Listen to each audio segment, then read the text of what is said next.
technology is changing weekly. Culture takes years to shape. It's not a sprint. It's not even a marathon. It's like the Lord of the Rings. It's this massive transformational journey that's going to be exciting and full of opportunities, full of danger and pitfalls. This is a show about the future of tech and the future of work. I'm Jeff Nielsen, and today my guest is Maurice Conti. He's a long-standing AI futurist working with organizations like Amazon, Nike, Lululemon, and Mercedes to take their businesses to the next level. Insights and brainpower aside, Maurice has walked the walk and has a pulse on what's going on inside Fortune 100 boardrooms, the good, the bad, and the ugly. He thinks we're looking at AI all wrong and that the future of the technology isn't big or sexy. I want to ask him how he sees this technology playing out, what we should be paying attention to, and what we need to do to get ready. Let's find out. Maurice, super excited to have you on today. Thanks so much for joining. Maybe to jump right into it, I mean, you've been talking about AI and how we leverage AI for a long time.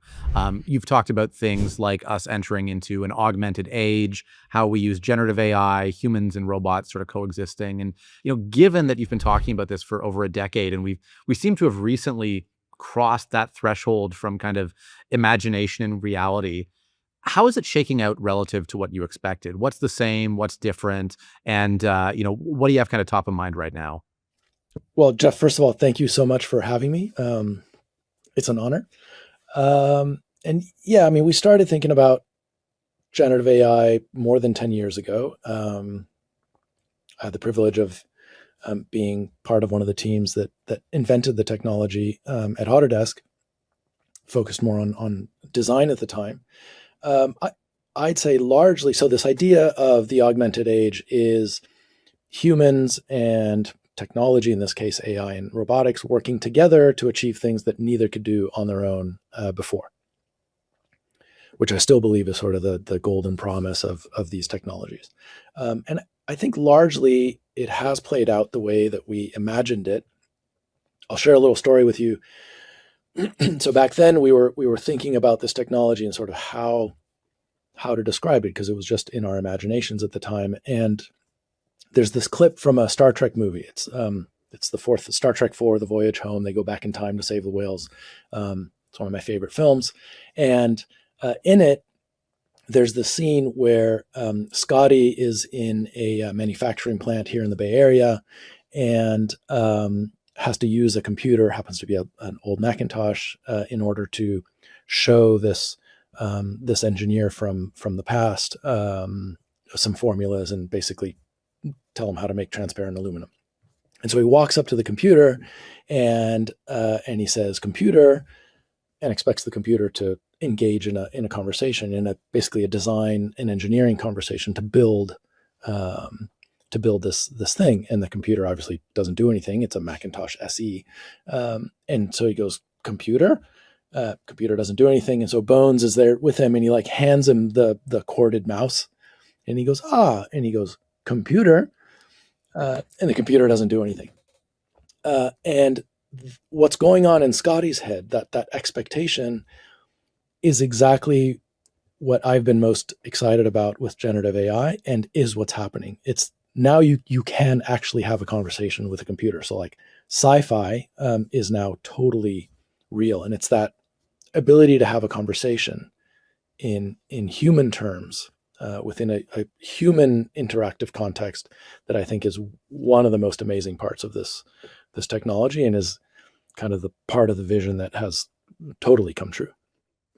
The word I've heard you use to describe that, which I think is pretty encapsulated in that story, is intuitive, right? That it should just be intuitive to us versus just having to write lines of code. Any interaction is just you can say computer and tell it what you want. We've obviously come a long way in the last handful of years, but I'm curious, have we arrived? Is this now just we're here at the age of, intuitive, AI, intuitive, computation, or, what does the road ahead look like? Yeah, I mean, we've arrived at today by definition, but and the journey into the future will be a journey. We haven't arrived there yet. So I don't, I don't think about the future or the sort of progress of this technological journey as these moments of arrival. I mean, certainly there are some highlights, like when OpenAI opened ChatGPT to the general public, was certainly a moment in November 22. Um, and maybe that moment was when the majority of the people on the planet were able to experience this intuitive interaction. Um, but I tend to not think about the progress as being a sort of series of arrivals or these major milestones. It's much more diffuse than that, and it's just sort of progress and evolution, and it's more complicated and messy than you think it's going to be. And where things are going, I think no one really knows. Number one, futurists are not actually supposed to predict the future. We're sort of supposed to model the possibility space and the probability space and the desirable space, and kind of think through what those would look like, and then help. Like what I do is help my clients make strategic decisions based on those models, right? And kind of where you want to place your bets. But there are ways to think about the future of AI. One, I'll share this frustrating moment for me. So this is 2 or 3 years ago. We're having our annual call with our financial planners, and that sounds way fancier than it actually is. But and so like they're responsible for investing a small sum of money for us, and we're having the conversation, and I say, so how do we have any Nvidia in the portfolio? Because I think this is going somewhere. And they're like, yeah, no, our analysts are not looking to buy Nvidia. We don't think that, blah, blah, blah, blah, blah. This was maybe now 3.5 years ago. I was like, okay, I mean, like this is what I do for a living. We live here in, the Silicon Valley. Like you go to Chipotle and order a burrito, and the people on this side are talking about AI. The people on this side are the ones building this stuff. Like we kind of have our finger on the pulse, but you got a very convincing speech about all the analysts they have and how smart they are. And so I was like, okay, maybe it is risky, and we want to not be too risky with our little nest egg. And fine. Year goes by, Nvidia starts to do what it's doing, and we have the check-in, and I go, so how much Nvidia do we have? Well, we still don't really think that it's a buy, yada yada yada. And then I think 6 months later we had another check-in, and there was the same story. They were starting to change flavor on it. This is like a big, I don't want to throw anybody under the bus. It was a big bank, right? Like they supposed to be clever. And I was like, okay, how about I put it to you this way? Occam's razor. In the future, is there going to be less AI than there is today, or more AI than there is today? And I think, kind of light bulbs went off for them, but also for me. Like, even though I think about this stuff every day, when I heard myself say that, I was like, oh, this is a fundamental kind of principle that to me is not about really predicting the future. I think this is a tautology today that in the future, there will be more AI than there is versus less AI. There will never be less AI than there is in the world today. And I think, that you could say, well, that's sort of trite and obvious, but I think that's an interesting, just kind of background reality to ponder. I'm fond of Occam's razor. You just kind of cut all the extra fat and discourse out, and you just kind of get to the core of it. So that's one thing. This other way, and I'm sure you know it, Amara's law. If you don't know it in name, you certainly know it in content, which is we tend to overestimate the impact of a new technology in the short term and radically underestimate the impact of that technology in the long run. And I think we're super guilty of that when it comes to AI right now. I think there's so much heat and discourse and attention and money and so forth focused on this narrative of what's going to happen with AI from today to 6 months, 12 months, 18 months. And I think some of those claims and enthusiasms are overblown.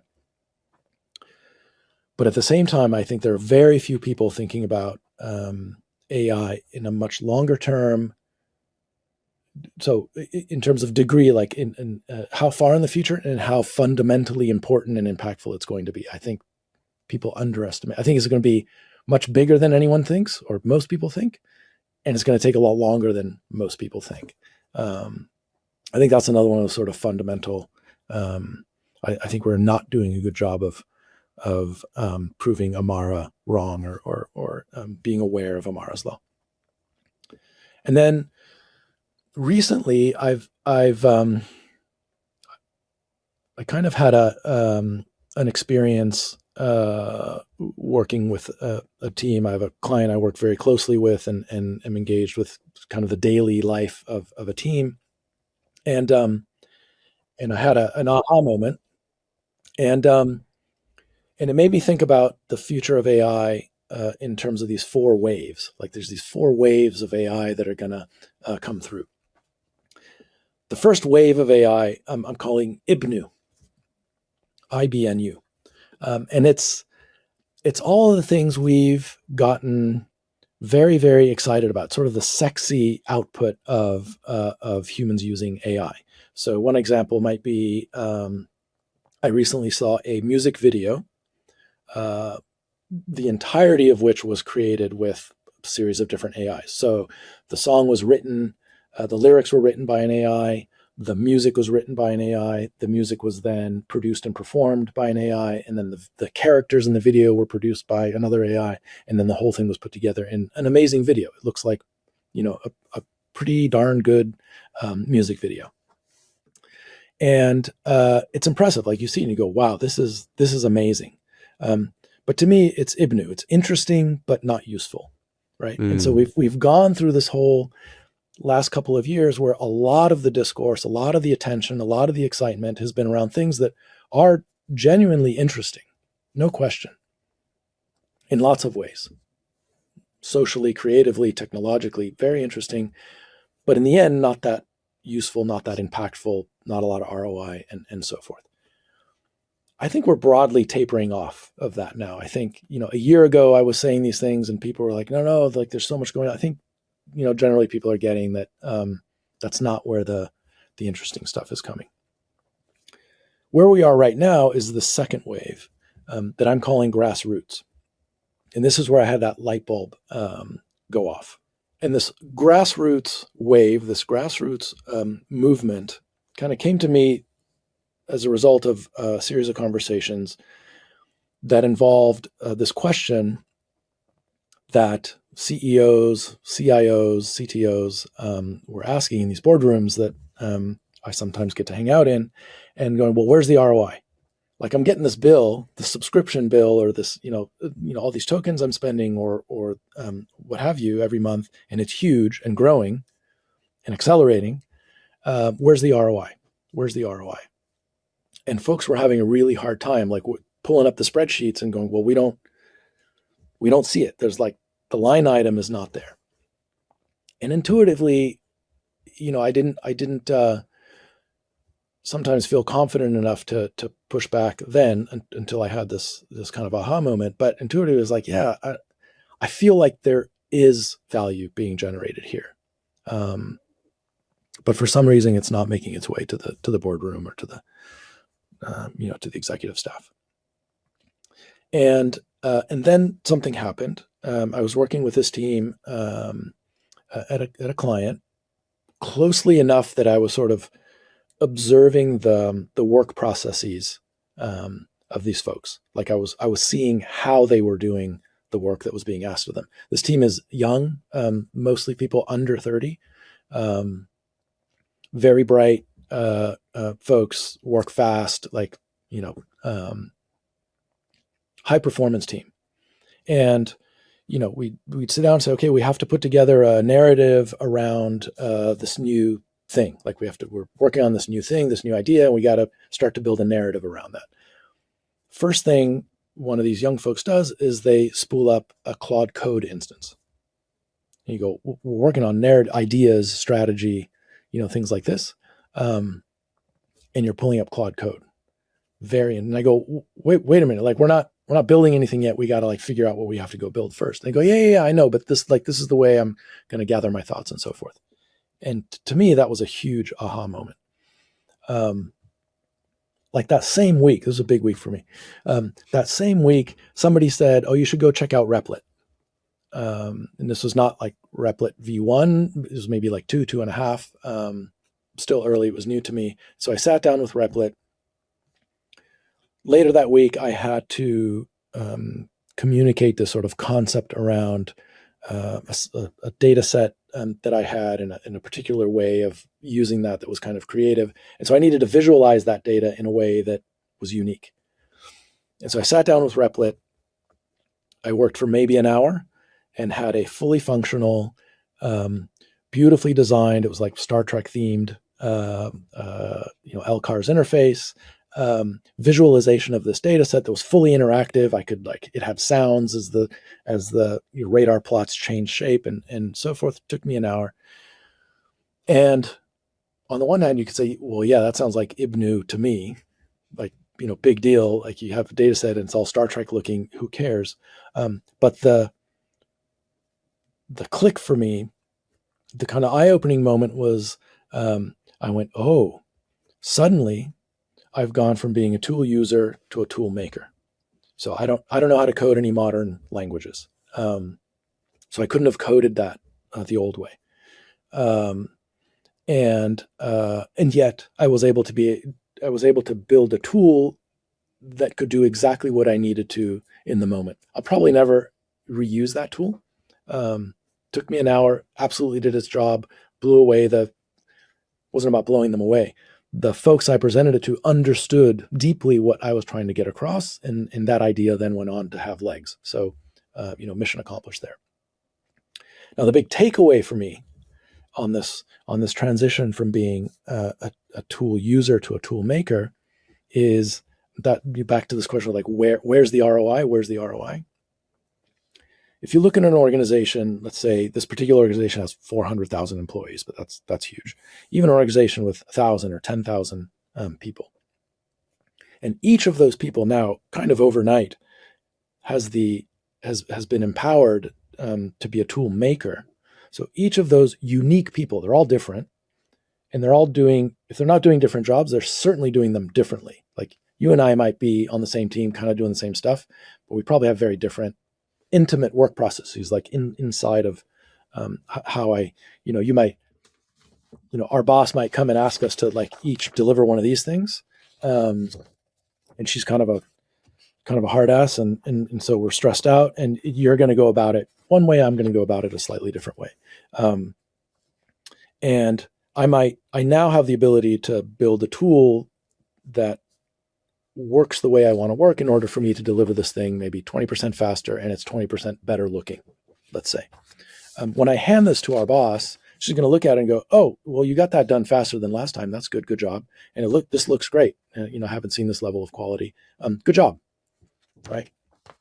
Fortunately, Jeff, not using AI, not using Replit, he's not doing as well. But what is invisible to the organization is the fact that I built a tool to do this better. All they see is a slightly better result, and they don't see how I did it.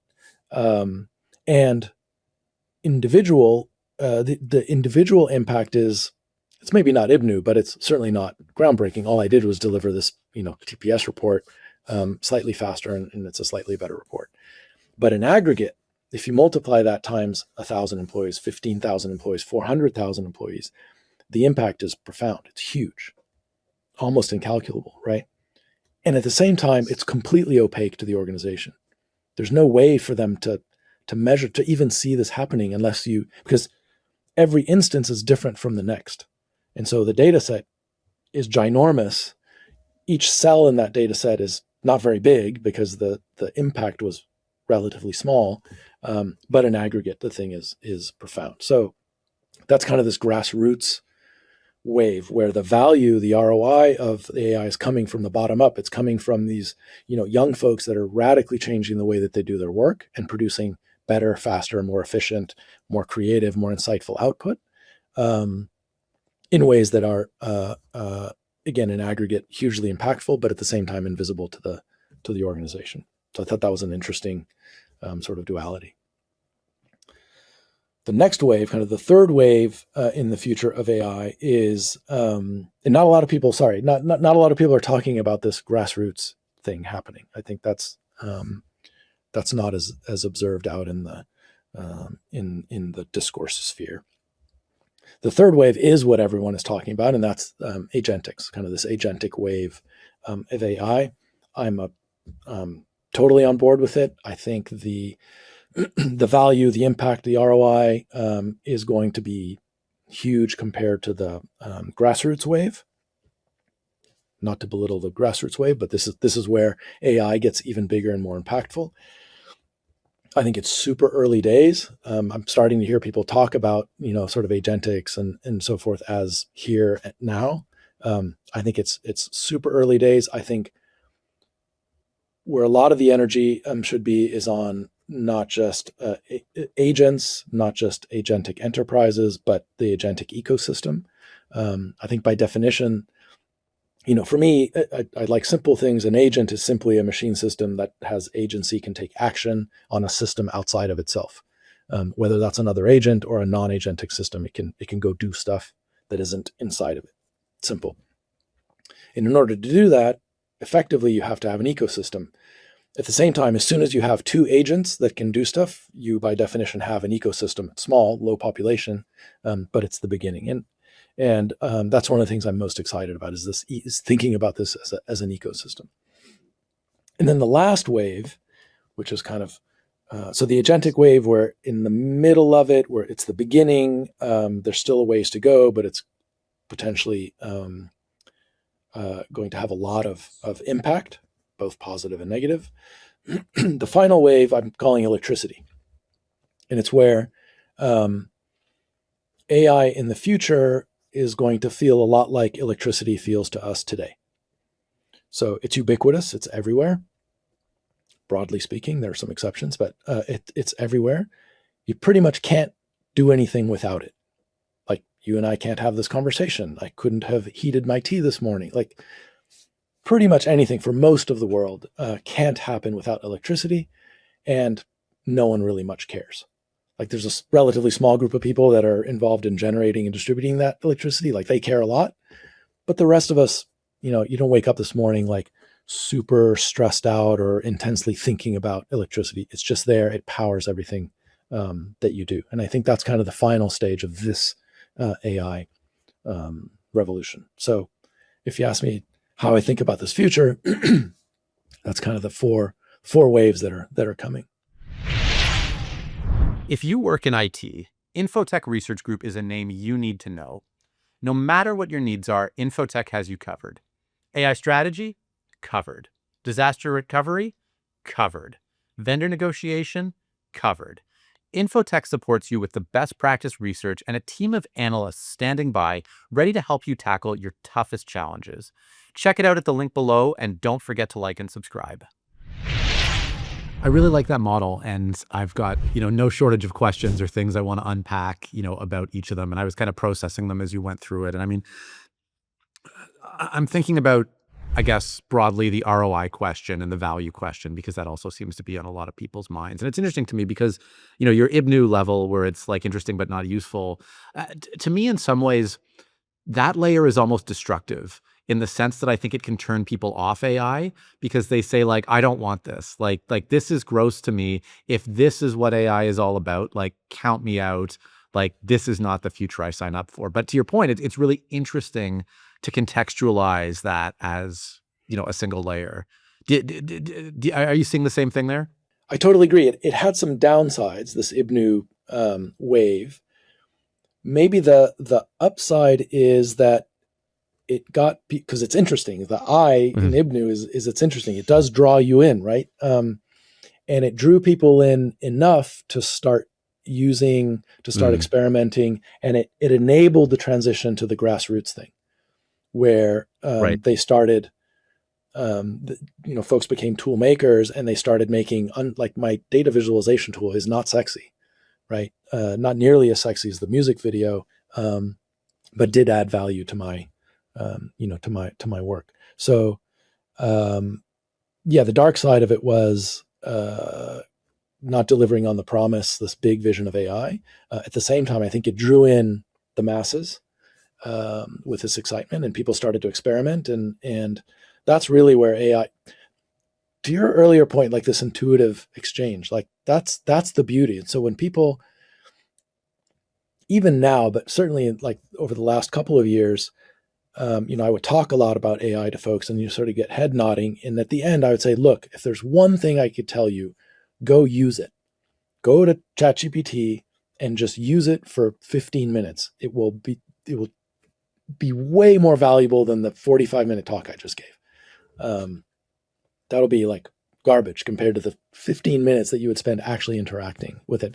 Nowadays, people are like, yeah, people have sort of adopted the use of these things, and again, it's a personal, maybe because that exchange is more human-like, more intuitive.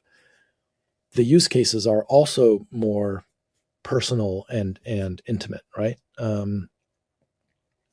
Largely, everyone kind of uses Excel more or less the same way to do more or less the same things. AI is really different, and even day to day, the way I as the same individual day to day use it in radically different ways, right? Um, the same way that I would talk to different people and get their opinions on different things. Like, you're a magician in the kitchen, and suddenly I have people coming over tonight, and I'm like, Jeff, this is what I have in the fridge. What do I do? Like, they're foodies, they're super snobby.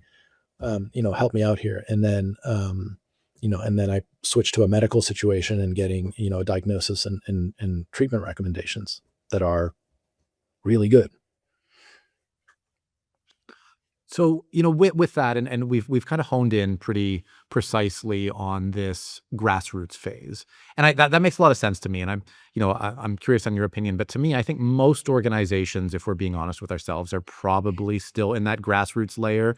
Maybe they aspire to get to the agentic wave, and maybe we'll cross the hump over the next handful of months, or next year or two. But it feels to me like most organizations are in that grassroots layer, and it's interesting to me, and I see there's a lot to unpack about this specific moment. I mean, you mentioned the fact that it makes productivity gains or value really hard to capture, and that really resonated with me. And the other piece I was thinking about is, like, that's if they capture it at all, right? Because there's a world to me where the only people who capture it are the employees. And, if you, Maurice, are now able to do something, 20% faster and 20% better, you don't tell your boss, and you just hand it in at the same time. And, congratulations, you've just gotten a day. Every week you have one day, to go to the beach or do whatever you want. And so, organizations have to wrestle with that. And by the way, that's also creating some conflict between employees and employers as we think about, what's in it for them, the employees, if it's all just sucked into expectation. And then the other piece I was thinking about there, and this is one that's given me a lot of heartburn lately with a lot of the CIOs, CTOs, and tech folks I work with, is if everybody is not just a tool user, but a tool maker now, that's an explosion of tools in the organization that you would think in some way, corporate IT has their arms around, which I'm positive they don't. And suddenly, like, what data are you feeding into that tool? Is it the wrong data? What does it have access to? What if it has some level of agency and starts not playing nice with other tools? So to me, there's a lot of consequences of being in this layer that maybe not, if you've just kind of had it sneak into your organization at a grassroots level, you may not be ready for. So I'm curious, I mean, first of all, do you agree with that, kind of, state of the nation? And then what advice would you give people who are trying to, I guess, operationalize this wave a little bit more effectively? Yeah, I mean, broad strokes, I totally agree. I think you're absolutely right in shining light on that nuance. So again, one of the fundamental qualities of this grassroots thing is that it's invisible to the organization, and so it's not even, companies are not gathering that data; they can't. It's just there's a hard blind spot there, and so what they can do is listen to folks that are saying like, hey, this is happening. There are some risks that you absolutely need to get on top of. At the same time, uh, it's probably worthwhile leaning into it in order to get more of that value. And what I think that looks like is this. I think that the CIOs, CTOs that I work with are put in a hard position, just as you described. They're hearing, well, this is where the value is, so make it happen. And at the same time, it's a proliferation. I've been thinking about it, kind of like the Cambrian explosion. So like 530 million years ago, there was this explosion of life on Earth, and it wasn't just the quantity of life, but it was the number of different species exploded. There were many more different species suddenly on the planet, and I think that's with this kind of tool user to tool maker transition. That's one of the things that's happening. To your point.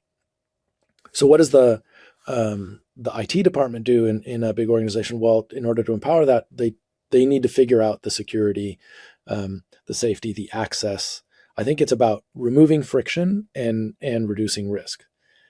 And it's a tough, what I haven't seen work is, well, here you have Copilot. Nothing against Copilot, but like this is what you have. Copilot's great, but it's one of the many tools. And then one week it's the best, and then the next week there's something else that's better. Like, every week we get something that's new or slightly different, slightly better. And those 400,000 individuals down in the ranks want to use the best tool available. And so the ones that are savvy and are using the tools are like, but I need Replit. And IT is like, well, you can't, for good reason. I mean, they're not just being crabby, for very good reason. And what happens is they go figure out a way to get Replit on their machines, or they bring their personal machine to work and they're using Replit. And I've seen that, right. And, on the Teams call, someone says, oh, Replit. And it's like, well, I don't have Replit. And somebody will be like, I do. I'll do it. And so, because this technology is like highly democratized, these aren't these like massively deployed, managed systems, right? I can just go to the website and download it. That's the reality, and it's a tough reality. And some CIOs like totally get it. Other CIOs like, yeah, no, we're not allowing that particular model. And it's like, dude, it is allowed. Like it's being used broadly. So the challenge is building this foundation that is flexible, smart in the way it manages risk, smart in the way it collects and manages data. And I'm sure we'll talk about data. I think that's the big hero value that the IT organizations can bring today. Not an easy task, because it's kind of antithetical to the whole principles and responsibility of these organizations in the past. And not only is it sort of in the opposite direction, but some of the challenge, like the risk, is even bigger than it was before. So it's like more risky, more scary, more disparate, and less able to be managed. And you're being told to do it anyway in a responsible way. So absolutely. I mean, I think that's the kind of the big action scene for these teams. That's the big challenge. And I've seen a few organizations get it right, not many. I can really only think of one, and they're actually in your neighborhood. And it's brilliant, because they're like, yeah, no, we've got a layer, and whatever people want to use, it just goes through that layer, and we're good. And we turn around. I mean, it's not, there is a delay. It's like a handful of days. New model comes out, takes them a couple days to get it all, into their sort of pipeline, and it's available to anybody in the company. They invested a lot in that early on. Yeah. They put a lot of time and work in that early on. You can imagine how it's paying off now. Right. Well, that's what I was thinking. I mean, it's very easy for you and I to say, oh, you put anything in the layer and magic comes out. And I think we've both been in the game long enough to know that you have to do an awful lot of work to make something seem that simple. But that's really exciting, and it's nice to have even that sort of direction, I guess, in terms of how you should be conceiving of this at that sort of operationalized layer. I do want to maybe take us a step up, I guess, in the organization and just ask more broadly, um, based on what you've seen in the organizations you're working with, if you have any guidance in terms of where to invest in AI versus where to not invest in AI. Where are you going to get the most bang for your buck?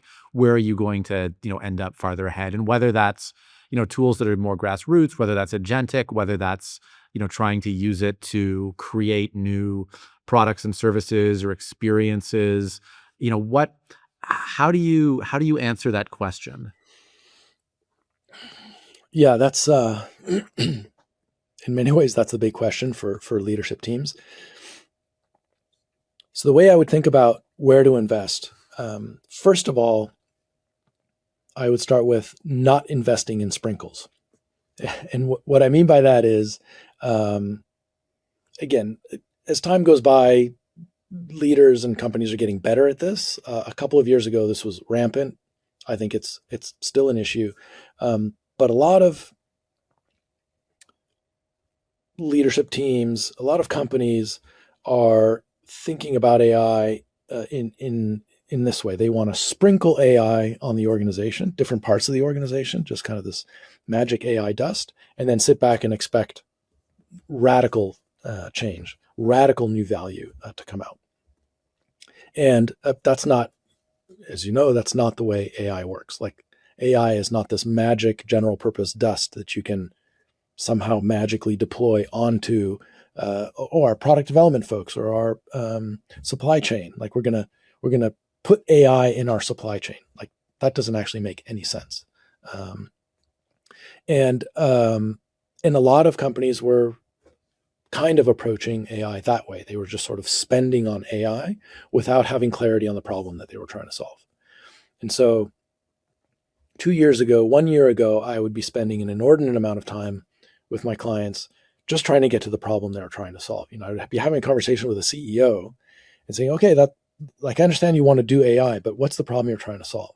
So, well, we're going to transform our business, blah, blah, blah. I was like, that's not even a problem statement, right? Let alone the right one. So, I'm thinking of one CEO. This is a big consumer apparel brand that's a household name, and this conversation started with CEO like we need to do AI. I said that's great. You probably do need to do that. What's the problem you're trying to solve? And it was kind of like, what are it was answers like we're going to reinvent this and that. And I said, well, but that's not even a problem. And over the course of the next 6 months, like he actually got pretty annoyed at times. Of like, okay, now you're going to ask me what's the problem we're trying to solve, and I just wouldn't let up on that. And finally, about 6 months later, and maybe it took that long because of my own shortcomings, but he said that now I get it.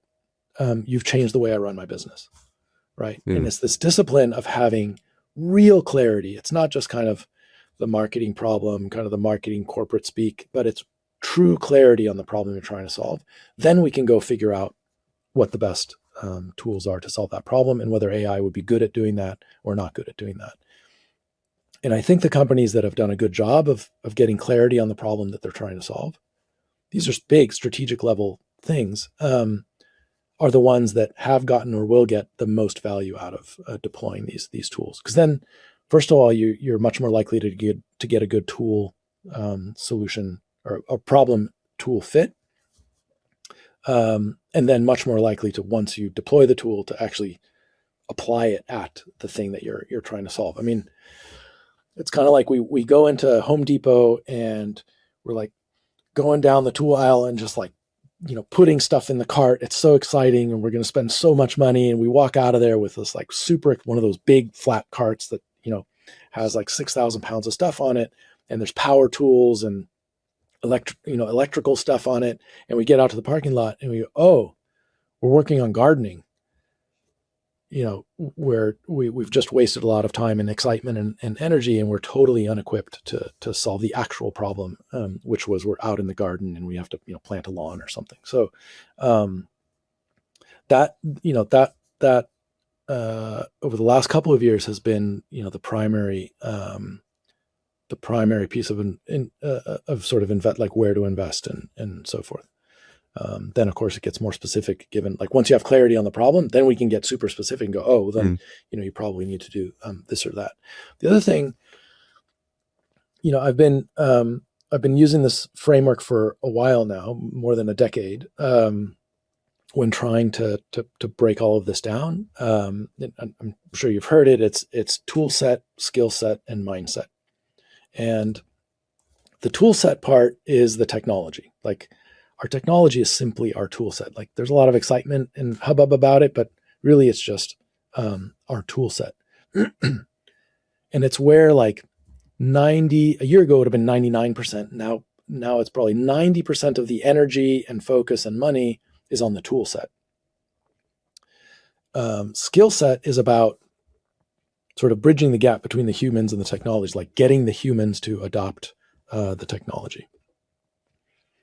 You've been in IT for a long, long time. What is the like ultimate rate limiting step on the deployment of a new technology in an organization? There's like this one thing, like you've been working months and months, you go to turn the switch, you deploy the thing. There's this one thing that is like always screws things up. Do you know what it is? Yeah, well, I assume it's what some people affectionately call the PIBCAC problem, the person, right? The user. It's the humans, right? Yeah. It's the humans for whatever, depending for whatever reason. And so in many ways, the humans are more important, even just in sort of an IT headspace, than the technology, because you could do whatever you want on the technology. If you don't get the humans right, it's going to go nowhere. And so that's the second piece. And I would say, so technology, yes, super important. Like without the technology, you can't do technology stuff. Okay. The humans, I think, more important, just not even in a broader societal context, but just in the context of getting value out of technology, the humans are more difficult and more important than the technology as a thing in your kind of pipeline. And then finally, there's the mindset, which you could translate to culture. You could think about mindset as culture. You could think about it as leadership vision. And to me, that is the most important. Again, only in the context of a technology deployment. I'm not talking about the broader picture, but just in terms of getting value out of a new technology, that mindset is more important, more valuable, and remarkably more difficult than the other two. So like everyone's working on the technology, which is hard. It's the easiest thing that we have in front of us.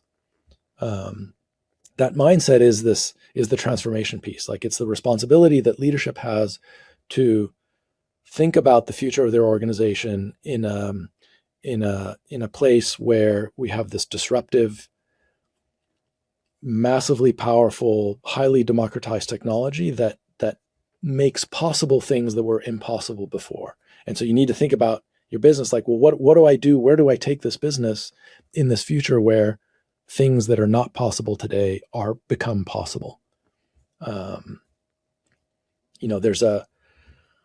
There's a bit of a debate now going on between do we focus on these technologies to get efficiency, to take cost out of the business, or do we use them to do things that we've never been able to do before? And I think if you focus on there are the realities of doing business, and sometimes you need to take cost out. That's fine. But if the focus of taking advantage of AI is to reduce cost, I think you're in a race to the bottom. Again, everybody has access to this stuff, so you're not special. And so if you use these groundbreaking things to take cost out, then the next year you're taking more cost out, except less of it. And then the next year taking a little less cost out, and you're just racing to, trying to get 0.25% out of a process, which is not a race I would want to win.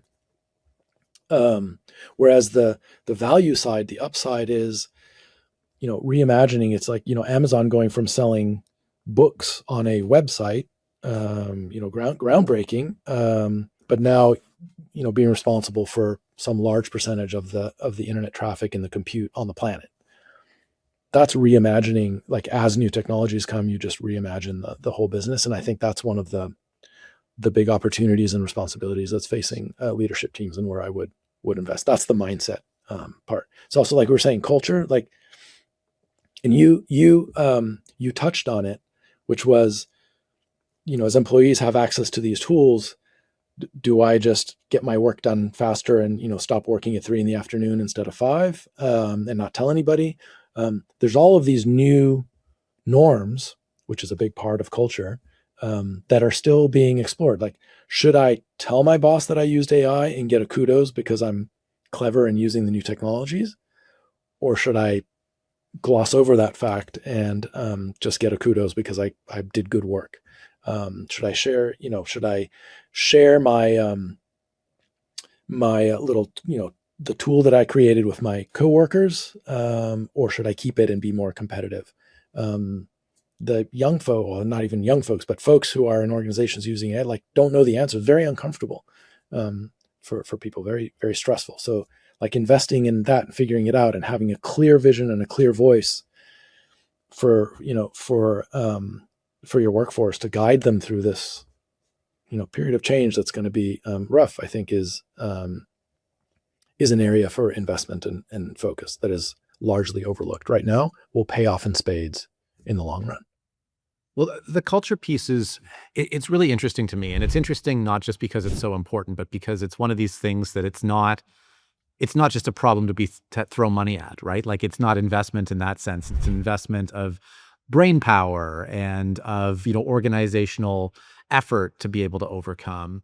And, the to me, the subtext, Maurice, of what you're saying is that an awful lot of organizations are getting this piece wrong. And there's an awful lot of different ways to get it wrong, right? Like, you can, there's so many different mines you can step on here, whether it's, just focusing on, everybody has to learn AI and this is about AI versus about an outcome, whether it's about, we need to make you more efficient, or, this is all about just cost cutting, or, whether it's a lack of vision. There's so many unique angles here. And I'm curious, in your experience, if you have, maybe recipe is too strong a word, but any guidance for getting this right? What is the culture that's going to thrive with this technology? What are some of the messages, and I guess what are some of the more common pitfalls that you recommend people avoid? Yeah, I mean, when it comes to culture and building the culture for the future, for an AI future, like I said earlier, like, I'm a fan of keeping things very simple. Kind of Occam's razor, your question. Mm. Just pay attention. Pay attention to culture. Like, actually, turn the spotlight on that and figure out what you need to do to. That's the low hanging fruit. Like, companies are not thinking. They're not even. Mm. That's not even a thing. Like, we're so far, broadly speaking, we're so far from making progress against that already just paying attention and starting to deploy some resources and some brains and some creative people to thinking about what the problem actually is, or what the series of problems is going to be. This is a system of systems. There are going to be many interconnected challenges, what those are, and then how we might prioritize them and then go about solving them. Like, that's like, we don't even need to get into the details. If we just do that, that's already a huge win. Also, it will differ greatly from organization to organization. I think that, culture is by its very nature, an individual thing, something that is unique to each organization.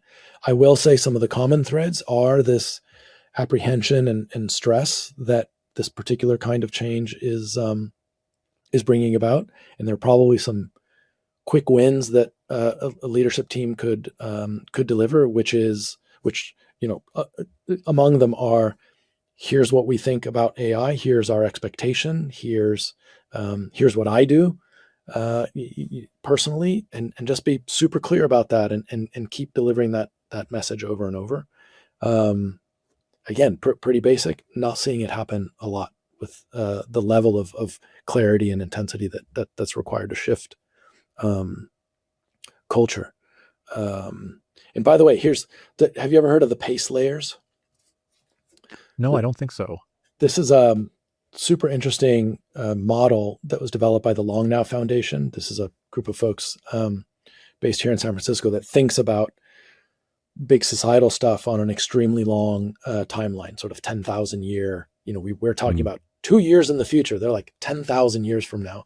And so they have this framework called the PACE layers, which looks like concentric circles, and it's the rate of change. So the outside circle is the thing that changes the fastest, and so fashion is one of the things that in society changes most quickly. I would sort of put technology in that outer ring. And then you have things like governance, like governments are slower to change and so forth. And the second most inner ring is culture. Mm. Culture is one of the. After that, it's evolution and nature, right? So like nature changed very slowly, but just outside of that is human culture. Culture changes super slowly, very difficult to change.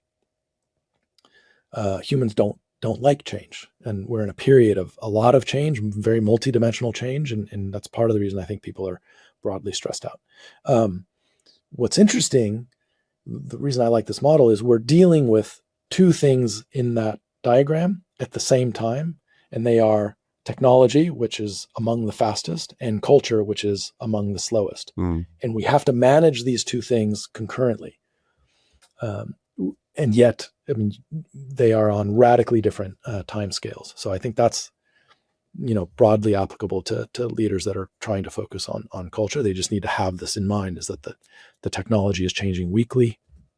Culture takes years to shape. Well, and I think in some ways it just comes back to building an adaptive culture, right? Like, can you build into the DNA of your company or your organization? Yes, change is part of who we are, versus, we do the same thing forever, the end, right? Yeah, I mean, trying to bake in tolerance for change is would certainly be an amazing solve Yeah. to this problem. When I was at Frog Design a couple decades ago during kind of its golden age, um, Hartmut Esslinger, the founder, had actually made a bumper sticker and put it on his cars that said "Change is fun," because a lot of I think his big challenge with clients, sort of the challenge he took on, was all about change, and guiding his clients like Apple and Hewlett Packard through these moments of change, and internally, like it was a lot. So not only were these designers designing things that were new and so embodied change, but the way that they were doing their work was constantly challenged and constantly put under stress of change. And that was a big dynamic. It was very tough for people to live through. And so, like, no, changes. He was trying to Hmm. build change into the culture. Really tough to do. That is a fundamentally, human. We're evolved to. How would I say this? I think humans are evolved to not deal with change well.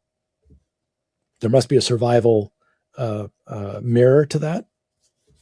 But I don't know what that is. But I do know that we deep down we just don't deal with change well. We're just not wired for it. So it's very stressful for us.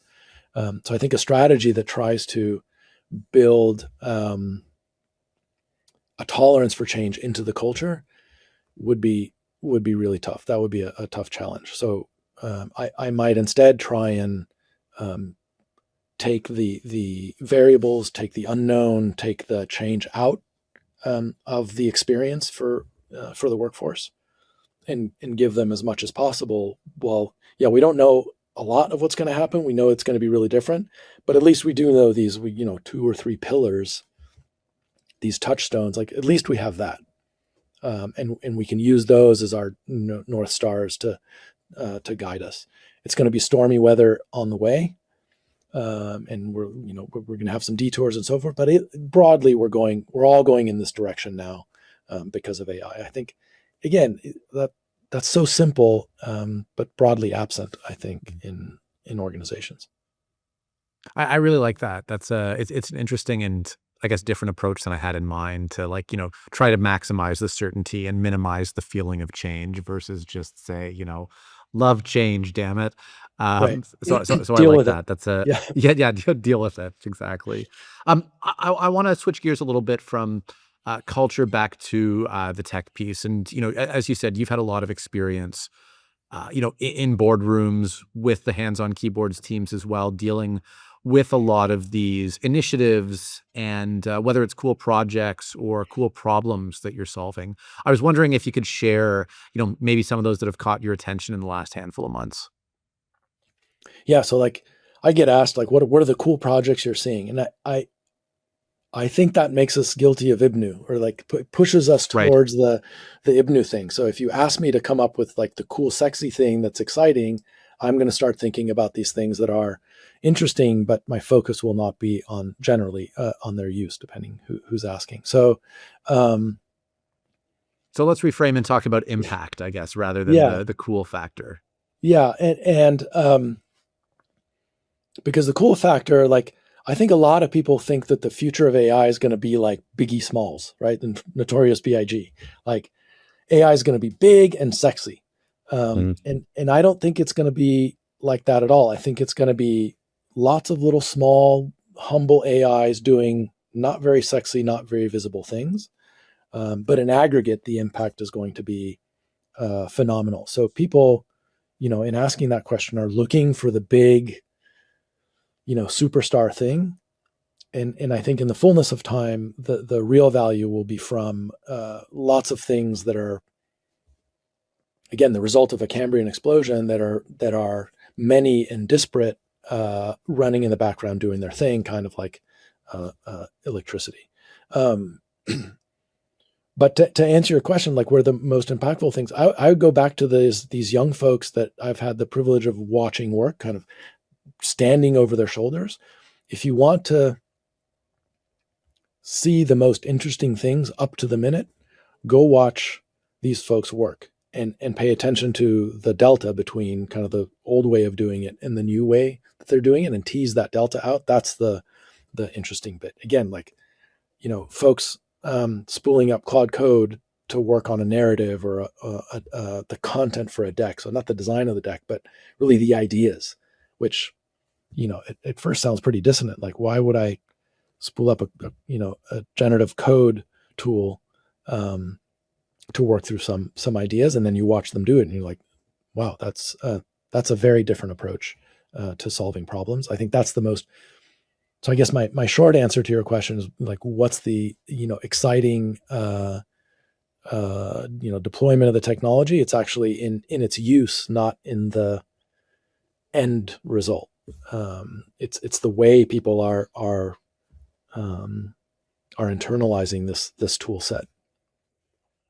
There's a few, implicit, maybe even explicit lessons in there that I want to, push on a little bit more, Maurice. One of them is that it seems like that grassroots piece, that like not being top down and just saying this is how you use AI, but actually watching people, listening, figuring out where they're getting value is a more useful approach to, actually getting real change out of this and real impact. The second piece that you've come back to a couple of times now, and I wanted to push on is you've mentioned that these are young people that you've been most impressed with using it. And that caught my attention. Do you think that there's, a special role here for young people, and that we should be bringing them into the fold or looking to them to help us, craft our new way of doing business? Yeah, and first of all, like I don't want to hate on the old folks like me, but it just in my experience, it happens to be this Mhm. team made up of more junior folks. So I don't think it's really necessarily age related, although I'm sure there's a curve where more young folks are doing more cutting edge stuff. Also because they're still learning, and so they're still learning their craft, their profession, and so I think much more likely to, because they don't know how to get it done. Like they're being, the mean boss is asking them to deliver this thing again, and they've never done that before. So like, oh shoot, I gotta crank this out. How am I going to go do that? And so they just grab the best tools that they can in order to do that. So um, I'm not sure where I was going to go with that. Uh, so the lessons that we could learn. So yeah, so I don't think it's just about young people necessarily, but Mm. they're sort of primed because of their situation to be more likely to experiment with these tools and draw value out of them because they need it. They actually have a problem. Again, the beauty of this actually having a problem to solve is quite powerful. So um, and the lesson learned, sort of how we could yeah, I'm not sure what the takeaway, sort of the deep learning, the profound learning is. Well, let's Um, let's um let's maybe zoom out a little bit and reframe a little bit, because we've covered a lot of really interesting insights here that have spanned technology to culture, leaders to frontline staff. And so let me frame it this way. um, for any business leaders or technology leaders who are listening to this, what's kind of the capstone piece of advice you'd want them to walk away with having listened to this? so I think if I had to synthesize this all down to kind of a few delectable nuggets, um, I said that first of all, this is not about technology.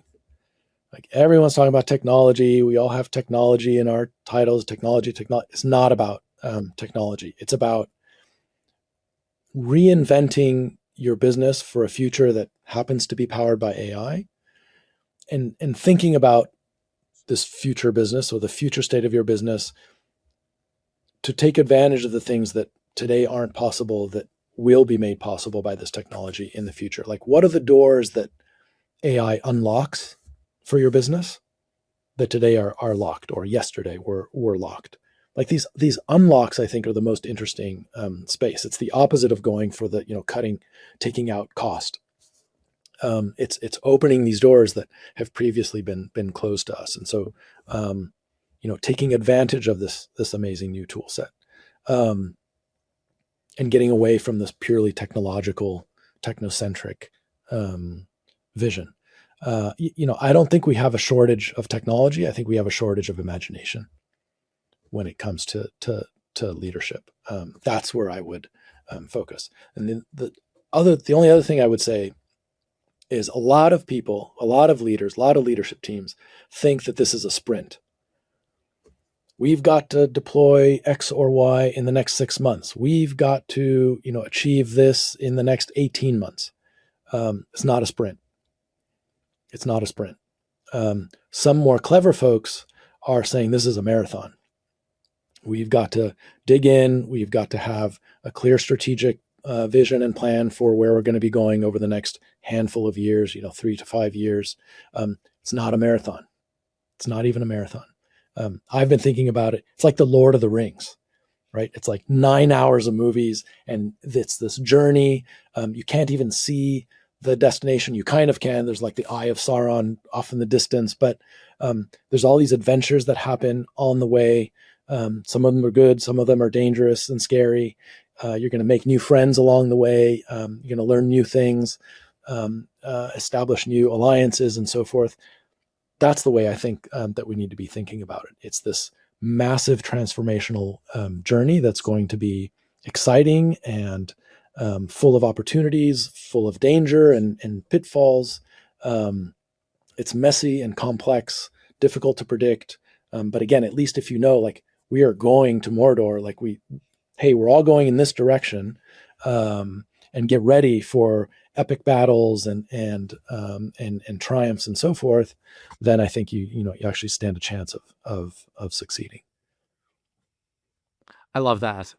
Very poetic, very, imaginative. And, it, on your note, something that I think we're lacking here. So I really appreciate that. So with this framing, Maurice, of, augmentation, the augmented age, to me, that's one of the narratives we're hearing about the future of AI, right? The other one being more, I guess, automation.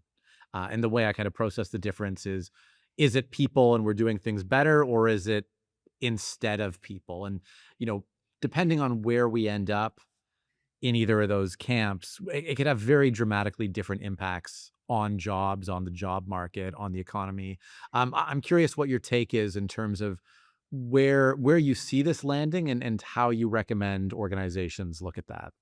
Yeah, I mean, when it comes to jobs, Jeff, I'll give you a shortcut answer. I'm generally pretty optimistic, but let me explain why, because this is a serious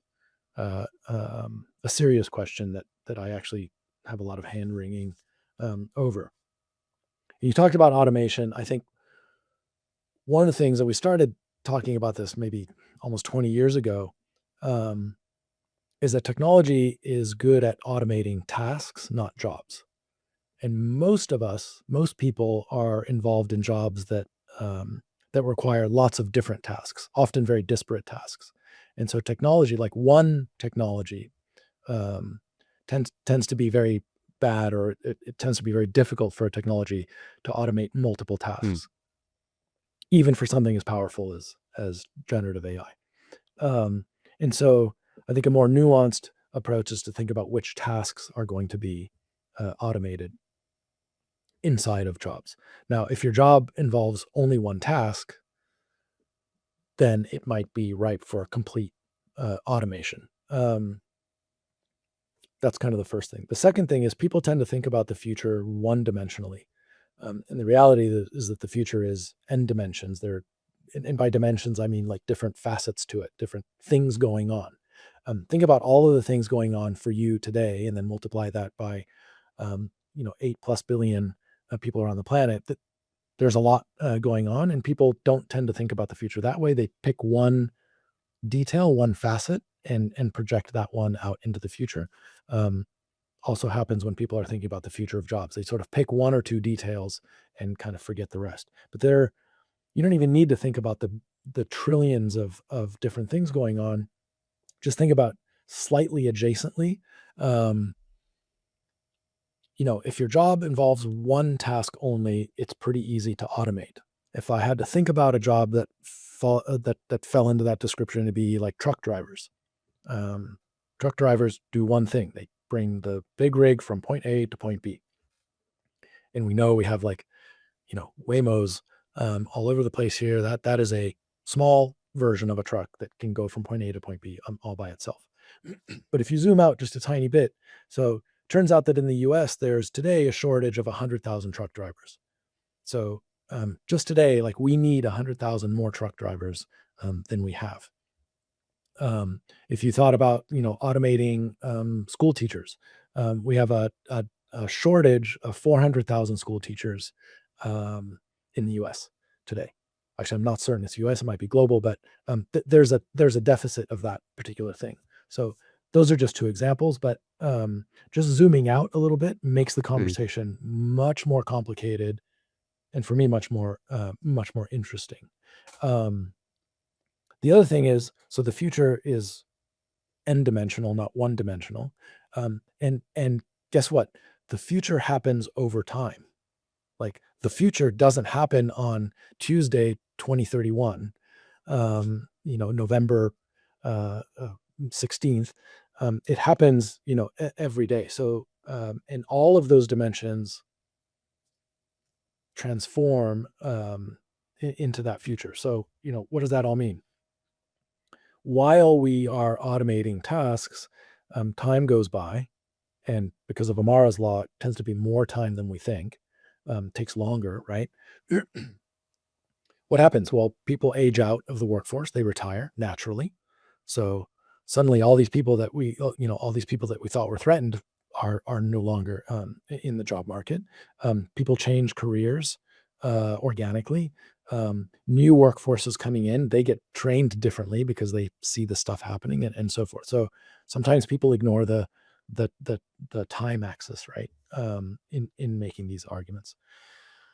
Um, the other is related to this time thing. So I was trying to quantify a little bit how long it takes. Like we were talking about culture and it being slow and taking a long time. Well, how, is could we look historically? Is there, can we get some sense um, around how long it takes for folks to change, for things to change? And so I thought about past revolutions, and I thought about the Industrial Revolution. So the Industrial Revolution took about 70 years to kind of follow its course. I thought about three things: the duration of the revolution, the sort of the penetration of the technology, kind of its at its peak, what was going on, and then time to impact. And I made this one up. You could totally poke holes in it. I'm not a statistician, but sort of how long did it take for the technology to impact 100 million people? Um, and so the duration of the Industrial Revolution, about 70 years. At its peak, we were generating something like 30,000 horsepower from steam. That's kind of a measure of productivity. And the time to impacting 100 million people was the full duration of the Industrial Revolution. It took about 70 years for it to be broadly distributed, kind of the norm. Then there was the personal computing revolution. Um, it took, I don't remember the numbers. I have to look at my cheat sheet that I can't see with my glasses on. So 1977, big year. You might have owned, was it a Commodore 64, Apple II, or a Atari 4400? There's like a trinity of PCs that came out, started this revolution. It lasted about 23 years to its conclusion. There were 500 million personal computers at kind of the peak of this revolution, and the time to impact to 100 million people was 18 years. So we went from 60, 70 years down to 18 years in order to have that impact, right? Then the internet revolution, which we're still kind of, we're not in the revolution part, but we're still certainly very fond of these technologies. It took 25 years, start to finish. So the personal computing, 23 years, internet revolution, 25 years. At its peak, by 2015, I would say all humans impacted. So at the peak of the thing, everyone on the planet, because banking systems, communication systems were all on that backbone. Everybody on the planet's impacted. It took about 3 years to touch 100 million people. AI revolution, we're in the middle of it. We're about 10 years in. Just arbitrary date, Google publishes Transformer, 2017, right? So we're about 10 years into it. We're still in it. Time to impact to 100 million people, about a month and a half, right? After ChatGPT released. And sort of degree of impact, I'd say today, there's probably about 1 billion people directly like using AI and about 3 billion indirectly impacted every day. So the number of people impacted has been going up. The speed to impact of 100 million people has gone from 70 years to 18 years to, let's say, about a decade to a month and a half. So that's speeding up. What hasn't changed is that first number. The Industrial Revolution took 60 years, but the three revolutions after, including AI, take about 25 years, because I think we're in the middle of the AI thing. We got another decade to go. So it seems to me it takes about a quarter century for humans to absorb a new disruptive technology. Interestingly, There's that upper limit to our metabolism for this stuff. Metabolism is a great way to put it. I hadn't thought of that. It just takes us 25 years to metabolize these revolutionary technologies, and there's just no way. Like everyone's talking about, oh, things are happening so fast, which they are. It's the tool set. is happening really fast, but the skill set and mindset were just programmed, and maybe there's no way around it, and maybe we don't want to find a way around it. Shoot. It's about 25 years. So I thought that was interesting. And I'll say one more thing about jobs. This is a framework I came up with some years ago because I felt like there was this dimension that wasn't being addressed when we were talking about new technologies displacing things, jobs among other things. And it's a model that I call the curves of opportunity. And so if we think about technological capabilities as this first curve, our technological capabilities have been going up since 3.5 million years ago. We invented our first tool. It was the stone hand axe.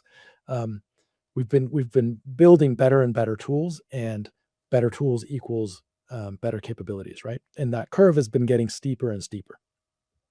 And you might think that when it gets vertical, when our tools are so good they can kind of do anything, that all kinds of weird stuff happens. Maybe we become like the humans in the movie Wall-E, where we just kind of go around in floating chairs drinking huge soda pops.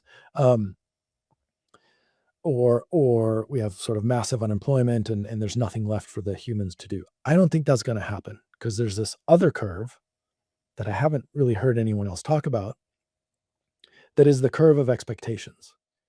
So as soon as we are capable of something new, because we have a new tool set, let's say, or we've developed a new skill set that uses tools in a new way, whatever it is, we're able to do something new, immediately society, humanity expects us to do more. And it's just like hardwired in us. So like the world's tallest building gets built, there's a ribbon cutting ceremony. It's amazing. It's exciting. Um, we cut the ribbon, world's tallest building. What's going on down the street? They're building a taller building, right? It's just kind of this mechanical thing. And so this other curve, this curve of expectations, or really the curve of opportunity, is in lockstep with the curve of capabilities. You can't, in the sort of a tautology, you can't unlock these two things. And so the day that we're able to deflect 60% of our tier one customer service calls because we've deployed an agentic AI, that becomes the expectation. And the result is that as a customer, I'm not waiting for 45 minutes. I'm waiting for 0 minutes.